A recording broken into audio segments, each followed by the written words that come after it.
Next topic है बच्चों analytic function. इसका दूसरा नाम है आपका होलोमॉर्फिक फंक्शन, तीसरा नाम है आपका रेगुलर फंक्शन। हिंदी में क्या बोलेंगे इसको? विश्लेषिक फलन। आपको यहाँ पर केवल यूज क्या लेना है? Analytic function. तो ध्यान से समझिएगा। देखिए इसमें डेफिनेशन है आपकी एनालिटिक फंक्शन होता क्या है। तो आप इसकी सबसे पहले हम इसकी डेफिनेशन पढ़ेंगे। इसकी डेफिनेशन आपकी 2 है, 2 डेफिनेशन दी हुई है आपकी बुक्स में। देखिए पहली डेफिनेशन आपको क्या दी हुई है? देखिए इसमें आपको वही चीज़ है, हमें फलन तो हमारा क्या रहेगा? W = FZ ही रहेगा। फलन में कोई चेंज नहीं होगा। ये कॉम्प्लेक्स का फंक्शन हो गया W = FZ। यहाँ पर आपको एनालिटिक शो करने के लिए आपको सबसे पहली चीज़ यहाँ पर एक चेन बन गई बच्चों। और चेन क्या बनेगी बच्चों कि अगर आपका कोई फलन आपका अगर विश्लेषिक होगा तो विश्लेषिक होने के लिए वो उसका क्या होना चाहिए? डेरिवेटिव विद्यमान होना चाहिए। और डेरिवेटिव जब विद्यमान होगा तो उस स्थिति में आपका वो फलन क्या होना चाहिए? आपका सातत्य होना चाहिए। तो एक तरीके से आपकी चेन बनेगी। इसको हम अप्लाई भी करेंगे आगे, कोशी रीमान इक्वेशन पढ़ेंगे। तो यहाँ से जब आप कोशी थ्योरम पढ़ेंगे तो उसमें आपको ये यूज़ लेना है। तो देखिएगा आपको बच्चों सबसे पहली चीज हम इसकी डेफिनेशन के बारे में समझते हैं। आपका कोई प्लेन हो गया, कॉम्प्लेक्स प्लेन हमारा x और y। इस प्लेन में आपका कोई भी प्रांत हमारा क्या हो गया? कोई भी डोमेन D है। डोमेन बोल दीजिए, डोमेन का मीन हो गया आपका प्रांत। और कई जगह आपको रीजन भी लिखा आ जाता है, प्रदेश। दोनों मीनिंग एक ही है बच्चों, D से दर्शा दो या R से, दोनों एक ही बात है। डोमेन का मीनिंग क्या हो गया आपका? प्रांत। और रीजन का मीनिंग क्या हो गया आपका बच्चों? प्रदेश। तो देखिए बच्चों हमने यहाँ पर क्या कह रहे हैं? हम यहाँ पर क्या कह रहे हैं? कोई भी आपका फंक्शन है, कोई भी आपका फंक्शन क्या है? FZ है। उस FZ इस प्रांत D में आपका क्या कह रहे हैं? ध्यान से सुनिएगा, परिभाषाएं आपको याद होनी चाहिए। परिभाषाएं आपको याद करनी होगी क्योंकि परिभाषाएं हमें याद करने के लिए होती हैं। अगर हमें परिभाषाएं याद हैं तो उन्हें हम थ्योरम्स या सवालों में अप्लाई सही ढंग से कर सकते हैं। तो आप ध्यान से सुनिएगा, आपको यही याद हो जाएंगी बच्चों। क्या कह रहा है? कोई फलन है FZ, हमारा कोई फलन क्या है? FZ है। किसी प्रांत D में विश्लेषिक कहलाता है। विश्लेषिक कब कहलाएगा? उस प्रांत के प्रत्येक बिंदु पर आपका क्या हो? अवकलनीय हो। यानी इस डोमेन के प्रत्येक बिंदु पर आपका फलन क्या होना चाहिए बच्चों? अवकलनीय होना चाहिए। तो हम यहाँ पर क्या कह देंगे? आपका दिया गया फलन आपका क्या है? विश्लेषिक। देखिएगा बच्चों मैं इसको लिख रहा हूँ, क्या लिख रहे हैं? फलन FZ, यदि फलन FZ किसी प्रांत D में, ये आपका कोई प्रांत है, फलन FZ किसी प्रांत D में, प्रांत D में, D बोल दीजिए या R बोल दीजिए, दोनों एक ही बात है। डोमेन बोल दीजिए इंग्लिश में, प्रांत हिंदी में आपका प्रदेश बोला जाता है।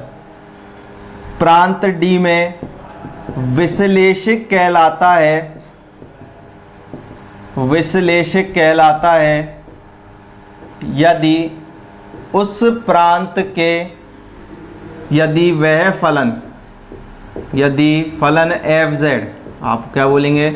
यदि फलन FZ उस प्रांत के प्रत्येक बिंदु पर क्या होना चाहिए? आपका अवकलनीय हो। प्रत्येक बिंदु पर अवकलनीय हो।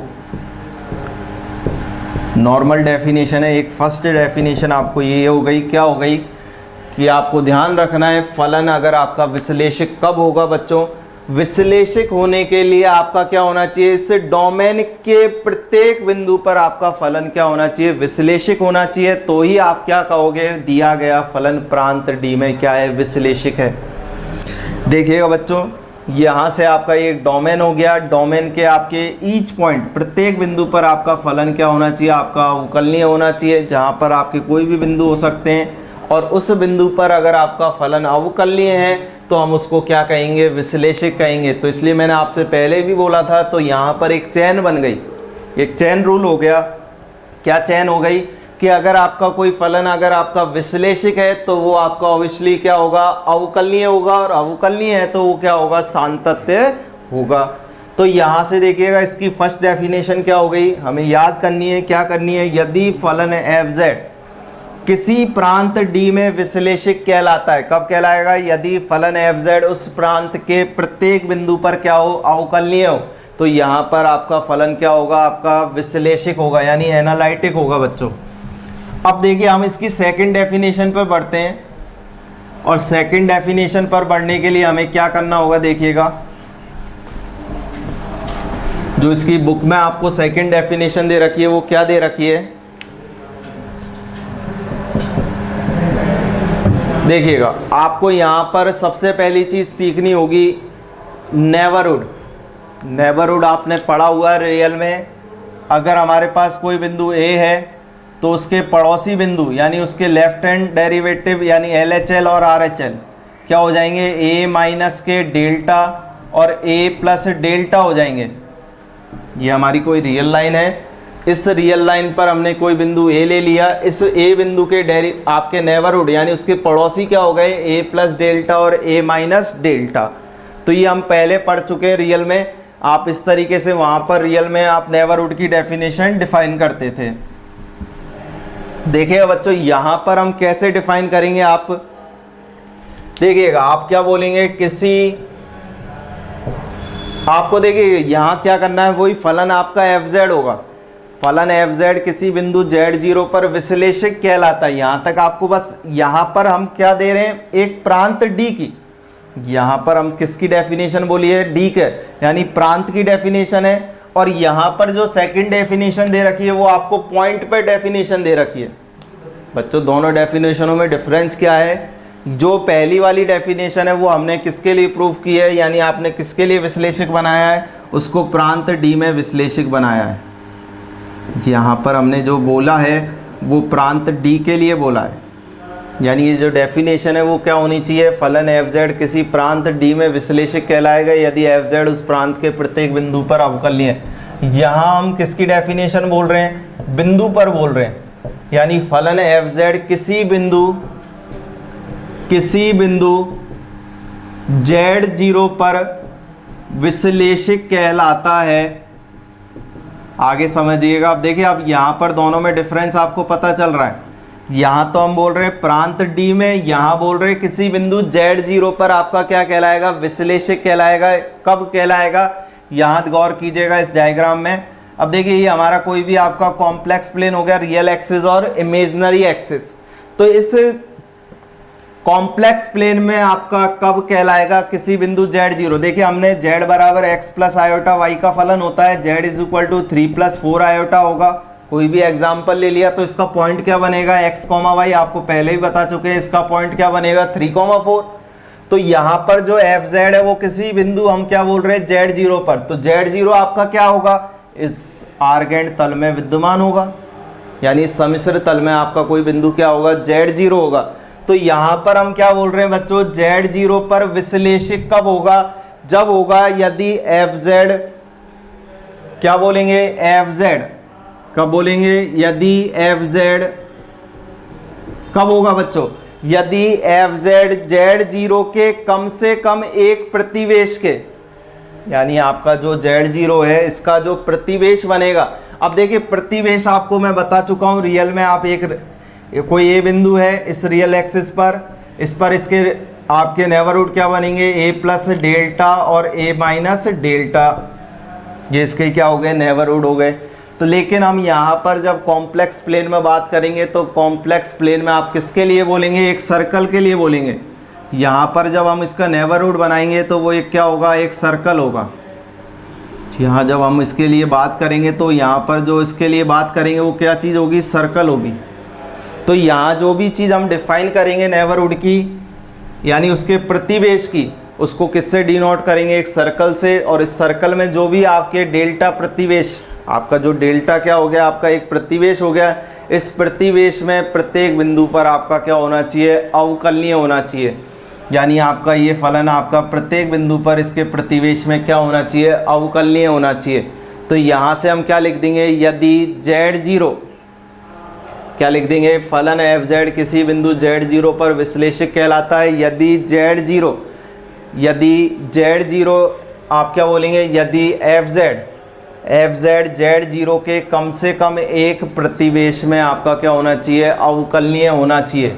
तो आप आगे क्या लिखेंगे, फलन f(z) किसी बिंदु z0 पर अवकलनीय कहलाता है यदि f(z) बिंदु z0 के आप लिख सकते हैं, कम से कम भी यूज़ कर सकते हैं, यानी एक पर तो आपका होना ही चाहिए। तो यहाँ पर हम क्या लिख सकते हैं, z0 के फलन f(z) बिंदु z0 के प्रतिवेश में, z0 के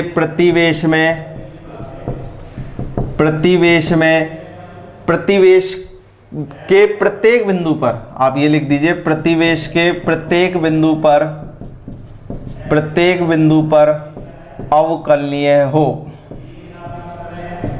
तो आपका फलन क्या होगा बच्चों, विश्लेषक होगा। यानी हम क्या बोल रहे हैं कि फलन f(z) किसी बिंदु z0 पर विश्लेषक कब कहलाएगा, यदि f(z) बिंदु z0 के प्रतिवेश, अब देखिए बिंदु z0 का प्रतिवेश क्या हो गया, ये सर्कल हो गया, ठीक है बच्चों। इस सर्कल के प्रत्येक बिंदु पर आपका क्या होना चाहिए, अवकलनीय होना चाहिए। तो हम इस फलन को क्या बोलेंगे, आपका एनालिटिक फंक्शन बोलेंगे। अब आपको दोनों डेफिनेशंस में डिफरेंस पता चल गया होगा। ये किसके लिए, प्रांत डी में, यानी आपको कोई भी अगर कोई प्रांत डी है यहाँ पर, तो इस प्रांत डी में फलन आपका एनालिटिक कब कहलाएगा, जबकि उसके उस प्रांत के प्रत्येक बिंदु पर फलन क्या होना चाहिए, अवकलनीय होना चाहिए। सेकंड डेफिनेशन में आपका बिंदु पर डिफाइन करना है, फलन f(z) किसी बिंदु z0 पर विश्लेषक कब कहलाएगा, यदि f(z) बिंदु z0 के प्रतिवेश के प्रत्येक बिंदु पर अवकलनीय हो। यानी इसका जो डेल्टा प्रतिवेश बना है, जो इस डेल्टा प्रतिवेश के प्रत्येक बिंदु पर आपका फलन क्या होना चाहिए, अवकलनीय होना चाहिए। आपको दोनों डेफिनेशन याद होनी चाहिए, क्योंकि ये दोनों डेफिनेशन आपके थ्योरम्स में अप्लाई होंगी। अब देखिए आगे बच्चों, आपने इसको विश्लेषक फलन को हमने क्या नाम दे दिया, होलोमॉर्फिक फंक्शन भी नाम दे दिया। आप चाहें तो यहाँ चित्र भी बना सकते हैं, इसको ये चित्र बना लीजिएगा। यहाँ आपका z0 हो गया, इसका प्रतिवेश डेल्टा हो गया। यहाँ कोई बिंदु हमारा z भी ले सकते हैं, इस सर्कल पर कोई बिंदु क्या है आपका z। ये आपको डेफिनेशन याद करने में आपको सुविधा रहेगी चित्र से। क्या रहेंगी कि f(z) कोई फलन z0 पर विश्लेषक कब कहलाएगा, यदि f(z) z0 के प्रत्येक z0 के प्रतिवेश के प्रत्येक बिंदु पर क्या हो, अवकलनीय हो। अब देखिए यहाँ पर हमारी दो डेफिनेशन हो गई। f(z) अब हमने विश्लेषक फलन को क्या बता दिया, होलोमॉर्फिक फंक्शन। यहाँ पर देखिए बच्चों, आप एक एग्जाम्पल से भी समझ सकते हैं। क्या, अगर हमारे पास एग्जाम्पल ले लें f(z) बराबर z², आपका ये एनालिटिक फंक्शन है। एनालिटिक फंक्शन क्यों है बच्चों, क्योंकि यह आपका प्रत्येक बिंदु पर, चूंकि यह प्रत्येक बिंदु पर आपका क्या है, अवकलनीय है।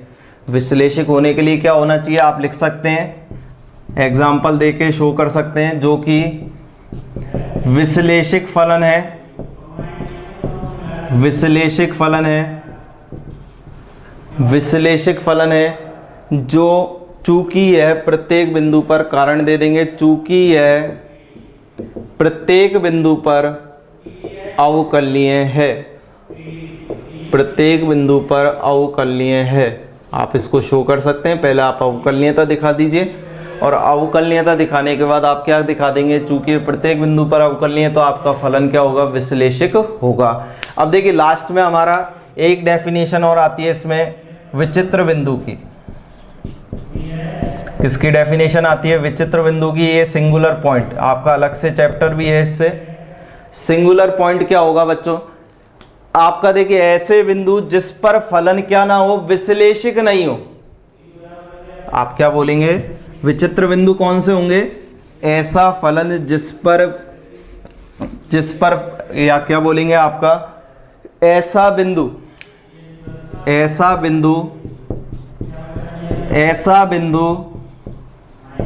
जिस पर फलन विश्लेषिक नहीं हो,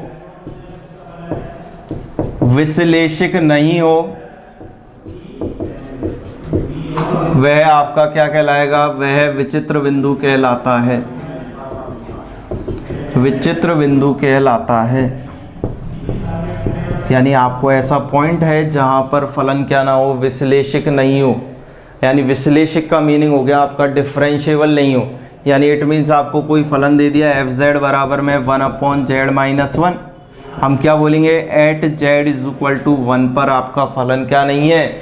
विश्लेषिक नहीं है। विश्लेषिक नहीं है तो आपका इस केस में आपका क्या हो गया? ये विचित्र बिंदु हो गया, क्योंकि z इज इक्वल टू 1 पर ये इसका क्या कहलाएगा? आपका विचित्र बिंदु कहलाएगा, क्योंकि z इज इक्वल टू 1 रखते हैं तो 1/0 इनफाइनाइट होता है, और इनफाइनाइट होने पर आपका फलन क्या नहीं होगा? अवकलनीय नहीं होगा, और अवकलनीय नहीं होगा तो इस स्थिति में z इज इक्वल टू 1 क्या कहलाएगा? इसका विचित्र बिंदु। तो आपको तीनों डेफिनेशन आपको ध्यान रखनी है, और इन डेफिनेशंस को हमें किस तरीके से अप्लाई करना है वो हम आपको कल की क्लास में समझाएंगे बच्चों।